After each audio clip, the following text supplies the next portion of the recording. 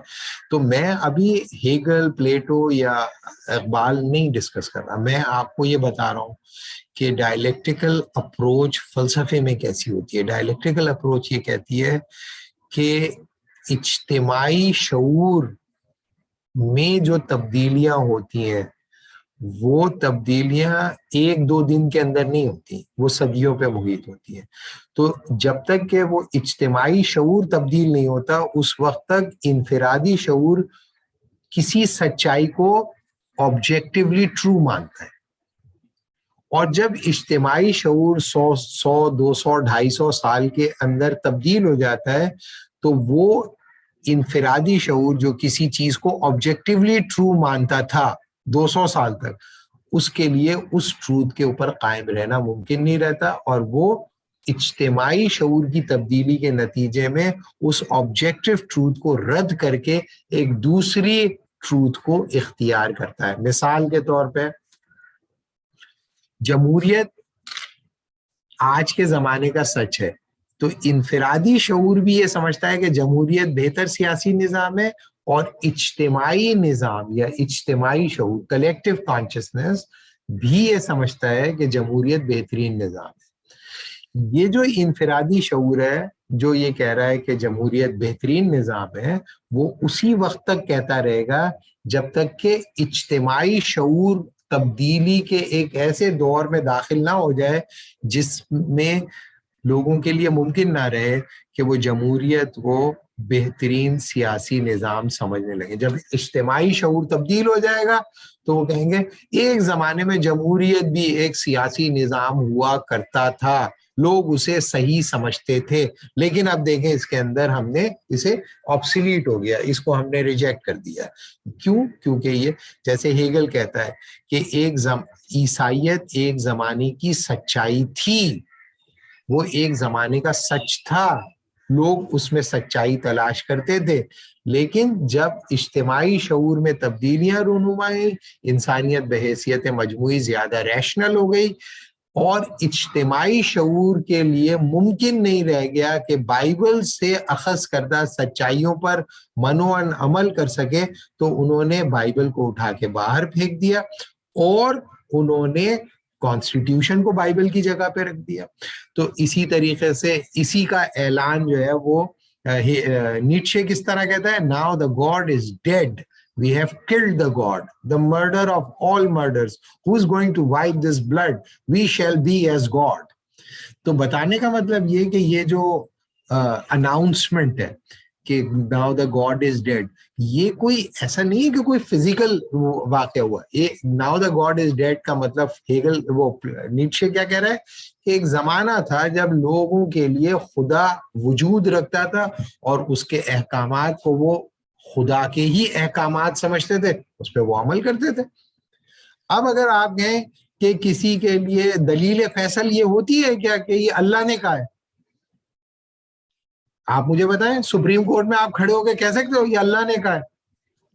Supreme court میں کھڑے ہو کے آپ یہ کہہ سکتے ہو کہ اللہ نے یہ کام سے منع کیا؟ سنتا ہے کوئی؟ تو بتانے کا مطلب جی سوری معذرت چاہ رہا ہوں, صرف یہ بات جی میں سوری میں بیک اینڈ فورتھ نہیں کرنا چاہا, لیکن ایک جس پہ جو مجھے سمجھ میں نہیں آ رہی بات وہ یہ ہے کہ کلیکٹیو لیول ہو یا انڈیویجول لیول ہو, جو پوائنٹ آف کلائمیکس ہوتا ہے وہ سسٹینیبل پوزیشن کبھی بھی نہیں ہوتی.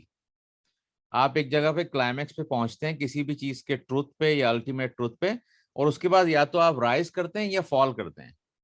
مطلب آپ کبھی کلائمیکس پہ رہتے نہیں ہیں. تو اس جی بالکل. پوزیشن میں ہم کس طرح سے کسی بھی چیز کو ٹینجیبل کریں گے؟ کیونکہ دیکھیں شکوہ جواب شکوہ جو میرے ذہن میں آیا تھا وہ اسی لیے آیا تھا. اقبال نے جب شکوہ لکھا تو وہ ڈفرینٹ فریم آف مائنڈ میں تھے. جب انہوں نے اور جب ان کو پریشر پڑا باہر سے جو بھی کچھ ہوا اس زمانے میں, تو انہوں نے جواب شکوہ رکھا, وہ ڈفرینٹ فریم آف مائنڈ میں تھے. تو میرا کوشچن جو ہم بعد میں آف لائن بات کر لیں گے, لیکن یہ تھا کہ جو پوائنٹ آف کلائمیکس ہے اٹس ناٹ سسٹینیبل پوزیشن. دیکھیے ڈائلیکٹیکل ویو کے اندر جو ڈائلیکٹیکل اپروچ کو اختیار کرتے ہیں فلسفہ پڑھنے کے لیے, ان کے اندر ریٹریٹ کوئی نہیں ہے. یعنی کہ آپ جب ہسٹوریکل پروسیس کے اندر, کم از کم ہیگیلین فلسفی کے اندر, there is no way back. You always move tending towards more higher stage. تو ڈائلیکٹیکل اپروچ کے اندر کلائمیکس پہ جانے کے بعد آپ نیچے نہیں جاؤ گے. کلائمیکس پہ پہنچ گئے, یہ آپ کا آبجیکٹیوٹی تھی, آپ کا پورا جو پوٹینشیل تھا وہ ریئلائز ہو گیا, آپ نے ایک سچائی کو قبول کر لیا, اور آپ کے دور کے تمام لوگوں نے بھی اس سچائی کو قبول کر لیا. لیکن پھر کیا ہوا کہ سب لوگوں کا ذہن گرو کر گیا, اور جب لوگوں کا ذہن گرو کیا تو انہیں پتا چلا کہ اس ٹروتھ کے اوپر جو سچائی کو ہم نے آبجیکٹیو ٹروتھ مانا تھا, اس میں یہ کمزوریاں ہیں. اس کے اینٹائی تھیسس ہمیں دکھائی دینے لگے, اور جب اینٹائی تھیسس دکھائی دینے لگے تو لوگوں نے اس سچائی کو چھوڑ دیا, اور ایک اسٹیپ اور اوپر ہو گیا, اور ایک اسٹیپ اوپر ہو گیا, اور ایک اسٹیپ اوپر ہو گئے. تو اس کا مطلب یہ ہے کہ جو آپ کا جو تصور ہے نا وہ ہے فلکچویٹنگ نہیں ہے, یہ انفیریئر ٹو سپیریئر ہے, ہائر ریالٹی کی طرف جا رہے ہیں. جیسے جیسے ریزن گرو کرے گا ویسے ویسے ماضی کی سچائیوں کے ساتھ جڑے رہنا انسانوں کے لیے ممکن نہیں رہے گا. یہ ڈائلیکٹیکل اپروچ جو فلسفے کے اندر اختیار کرتے ہیں لوگ, وہ آئیڈیاز کو ڈائلیکٹیکلی جب دیکھ رہے ہوتے ہیں تو اس کا مطلب یہ ہوتا ہے کہ کلائمیکس پہ جانے کے بعد نیچے نہیں آئے گا. وہ کلائمیکس پہ جانے کے بعد وہ کلائمیکس اپنا اینٹائی تھیسس آپ کے سامنے پیش کرے گا, اور جب وہ اینٹائی تھیسس آپ کے سامنے آ جائیں گے تو آپ کے لیے ممکن نہیں رہے گا اس سچائی پہ قائم رہنا اجتماعی طور پر, اور آپ اس کو رد کر کے اوپر چلے جائیں گے.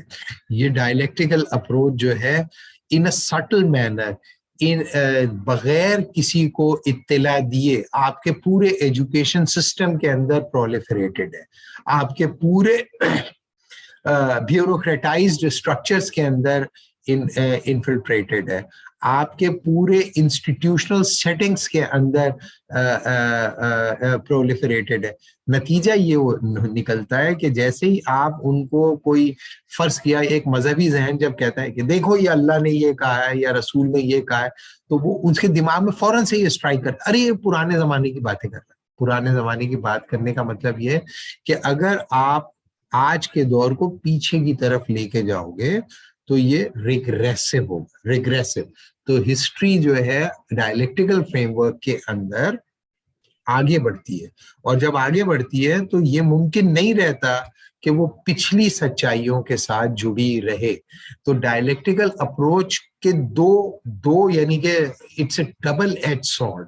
یہ ایگزسٹنگ آئیڈیا کو چیلنج کرتی ہے اور نئے آئیڈیا کو جنریٹ کرتی ہے, اور اس نئے آئیڈیا کے ساتھ اس وقت تک جڑی رہتی ہے جب تک کہ وہ نیا آئیڈیا کا اینٹائی تھیسس جنریٹ نہ ہو جائے. تو وہ آبجیکٹیو بھی سمجھتی ہے ٹروتھ کو اس وقت تک جب تک کہ اجتماعی شعور کی سطح پر اس کا اینٹائی تھیسس جنریٹ نہ ہو جائے. اجتماعی سطح پر جب اس کا اینٹائی تھیسس جنریٹ ہو جاتا ہے تو لوگوں کے لیے ممکن نہیں رہتا اس سچائی کو جسے ماضی میں انہوں نے کبھی سچا مانا تھا اس پہ قائم رہنا. اور فلسفیوں کا کام کیا ہے کہ اینٹائی تھیسس کو بریک کر کے دکھانا, کہ دیکھو آج جسے آبجیکٹیوٹی آف دا ٹروتھ مان رہے ہو نا, اس میں یہ پرابلم ہے, یہ پرابلم ہے, یہ پرابلم ہے, یہ پرابلم ہے, یہ پرابلم ہے. جب وہ سارے پرابلمز آپ کے سامنے آ جاتے ہیں تو آپ کی حیثیت بالکل ایک ایسے انسان کی طرح ہو جاتی ہے جس کے کھانے میں مکھیاں پڑی ہوئی ہیں اور اسے پہلے نظر نہیں آ رہی تھی.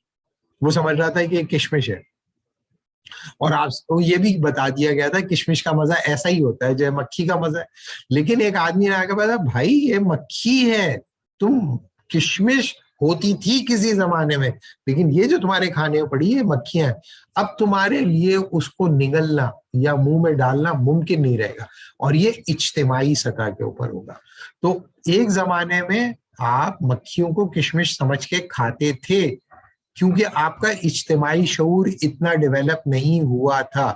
اور جب آپ کا اجتماعی شعور ڈیولپ ہو گیا تو ہیگل یہ کہے گا اب آپ کے لیے مکھی کو نگلنا ممکن نہیں رہے گا. تو آپ اپنا یا تو کھانا تبدیل کرو گے, یا مکھی کا تصور تبدیل کرو گے, یا کشمش کا تصور تبدیل کرو گے, یا پھر آپ کہو گے بھائی میں جو ہے اپنا اب نیا کھانا پکاؤں گا ایسی کی تیسی اس کھانے کی, اب تو یہ نہیں چلے گا.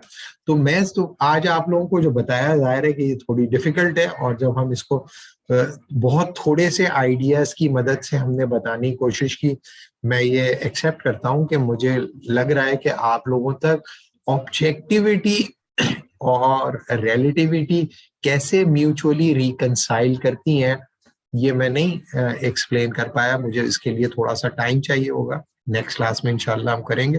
ابھی بہت زیادہ ٹائم ہو گیا اور یہ ڈینس بھی ہو گیا ہے. ابھی مجھے نہیں پتا ملاحت کی بات کا میں نے کس حد تک جواب دیا ہے. میں صرف یہ بتانے کی کوشش کر رہا تھا کہ ڈائلیکٹیکل کنسیپشن آف ہسٹری ایک خاص قسم کے پروسیس کو پریزیوم کرتا ہے جس میں انفرادی شعور اور اجتماعی شعور دونوں اپنی طے شدہ سچائیوں سے انحراف کرتے ہیں with the growth of their mental capacities. جیسے ایک بچے کے لیے ایک چھوٹی سی کہانی بہلاوا تھی, لیکن جب وہ بڑا ہو جاتا ہے تو اس کے لیے وہ کہانی بہلاوا نہیں رہتی. بالکل اسی طریقے سے انسانیت بحیثیت مجموعی کے لیے کچھ سچائیاں ایک بہلاوا ہوتی ہیں اور وہ اس کہانی کو سچا مانتے ہیں. جب ان تاریخ کا دھارا آگے بڑھتا ہے اور انسانیت بحیثیت مجموعی زیادہ ریشنل ہوتی ہے, ان کے لیے ممکن نہیں رہتا ان ماضی کی کہانیوں پہ یقین کرنا. ان کو وہ سچائیاں کہانیاں لگنے لگتی ہیں, ان سچائیوں کو وہ رد کر کے نئی سچائیوں کا دعویٰ کرتے ہیں, اور وہ نئی سچائیاں بھی بحیثیت مجموعی ایک کہانی ہی ہوتی ہیں, اور وہ کہانی پچھلی کہانی سے زیادہ ریشنل لگ رہی ہوتی ہے اور اجتماعی طور پر لوگوں کو کنونس کر لیتی ہے, اور اجتماعی شعور اسے سچا مان لیتا ہے, آبجیکٹو مان لیتا ہے. لیکن جب تاریخ کا دھارا آگے بڑھتا ہے تو ان کے لیے وہ سچائی بھی ایک کہانی میں تبدیل ہو جاتی ہے جسے وہ ماضی کے اندر ڈھکیل دیتے ہیں اور پھر ایک نئی سچائی کا وہ ادعا کرتے ہیں. اس طرح سے ہسٹوریکل پروسیس کے اندر. تو اگر آپ دیکھیں کہ آپ کے بچوں میں اور آپ کے ارد گرد جو نوجوان نسل ہے ان کو جب آپ اللہ رسول اور مذہب کی بات بتاتے ہیں تو وہ کہتے ہیں بھائی یہ قصے کہانیاں ہمیں نہ سناؤ.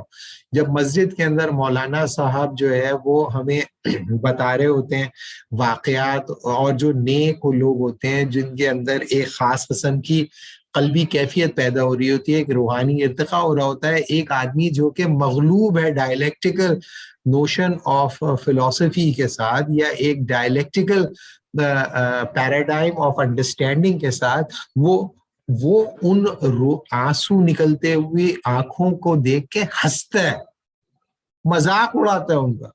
وہ کہتا ہے دیکھو کس سوڈو آئیڈیا کے اندر یہ لوگ بیٹھے ہوئے, یہ ابھی تک جو ہے ارتقاء کی منزل کو نہیں انہوں نے پایا. اور جب آپ یہ تقاضا کرتے ہیں کہ خیر القرون قرنی جب قائم ہوگی تو وہ کہتے ہیں کہ یہ امپاسبل ہے. یہ because of the domination of the dialectical notion اور dialectical modelling of philosophical understanding, اور وہ آبجیکٹو بھی ہوتی ہے اور ریلیٹیو بھی ہوتی ہے. It's two edge sword. یعنی کہ اگر فرض کیا کہ وہ آبجیکٹو ہے تو آپ کہیں چلو بھائی ٹھیک ہے ہم اپنی سچائی کو خیر بات کہہ دیتے ہیں, تمہاری سچائی کو قبول کر لیتے ہیں, لیکن وہ جو اس سچائی کو آپ قبول کریں گے وہ بھی مستقل نہیں ہے.